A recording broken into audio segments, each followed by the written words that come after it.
कहावतों की कहानियाँ, जैसा करोगे वैसा भरोगे।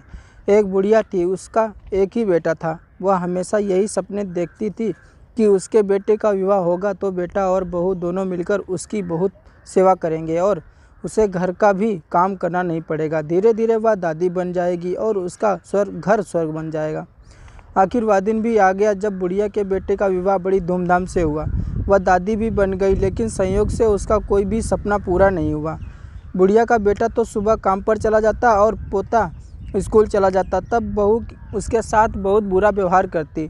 बहू बुढ़िया से घर में झाड़ू लगवाती, जूठे बर्तन साफ करवाती और टूटे बर्तनों में भोजन देती। शुरू में तो बहू अपने पति और बेटे के पीछे ही बुढ़िया से झगड़ती थी, लेकिन धीरे धीरे वह अपने पति के सामने भी बुढ़िया का अपमान करने लगी। एक दिन टूटे बर्तनों में बुढ़िया को भोजन करते देखकर उसके बेटे को बहुत दुख हुआ। उसने अपनी माँ का पक्ष लेते हुए अपनी पत्नी को बहुत डांटा। पति पत्नी दोनों में बहुत कहासुनी हो गई। धीरे धीरे बुढ़िया के बेटे ने भी पत्नी का विरोध करना छोड़ दिया। धीरे धीरे पोता बड़ा होने लगा तो वह अपनी माँ का विरोध करने लगा। वह अपनी दादी से बहुत प्यार करता था। अपनी दादी पर माँ द्वारा किए गए अत्याचारों को देखकर उसे बहुत दुख होता था। उसे अपनी दादी से हमदर्दी और सहानुभूति थी।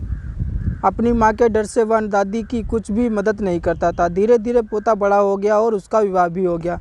पोते की नई बहू छिप छिप कर अपनी दादी सास पर होते अत्याचारों को चुपचाप देखती रहती थी, लेकिन पतोहू को बुढ़ापे में दादी सास से काम करवाना जरा भी अच्छा नहीं लगता था। जब कभी पतोहू बुढ़िया के काम करने में मदद करती तो उसकी सास उसे खूब डांटती। पतोहू जब कभी दादी सास को रोते हुए देखती तो उसे बहुत दुख होता था। एक बार बुढ़िया बीमार पड़ गई और परलोक सिधार गई। अब बुढ़िया की बहू पतोहू से ही घर का सारा काम कराती और उसके साथ अभद्र व्यवहार करती। जब पतोहू ने देखा कि उसकी सास दादी सास की तरह ही उस पर भी अत्याचार कर रही है तो उसने बदला लेने की ठान ली। वह भी अपनी सास से वैसा व्यवहार करने लगी जैसा व्यवहार उसकी सास अपनी सास से करती थी। अब तो पतोहू अपनी सास को फूटी थाली में भोजन देने लगी। यह देखकर उसके पति और ससुर ने बहुत विरोध किया। पतोहू ने अपने ससुर और पति से कहा, मेरी दादी सास जितनी मेहनती और सीधी थी, जब माता दी उन्हें फूटी थाली में भोजन देती थी तब तुम कुछ क्यों नहीं बोले? उन पर होने वाले अत्याचारों को तुम दोनों चुपचाप देखते रहे। तब क्या तुम्हारे मुख पर ताला पड़ गया था? यदि किसी ने माता जी की पैरवी की तो मुझसे बुरा कोई ना होगा। पतोहू की बातें सुनकर उसका पति और ससुर कुछ नहीं बोले। उन्होंने भी उसका विरोध करना छोड़ दिया।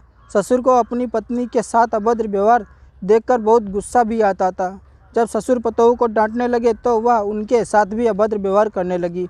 सास ससुर अकेले में बैठकर अपने दुख सुख की बातें करते और यही सोचते थे कि जैसा करोगे वैसा भरोगे।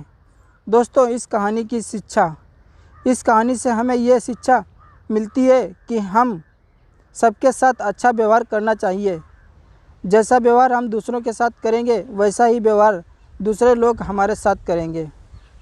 दोस्तों, अगर हमारी कहानी आपको अच्छी लगी तो प्लीज़ हमारे चैनल को सब्सक्राइब करें, वीडियोस को लाइक करें और अपने दोस्तों में शेयर करें। धन्यवाद।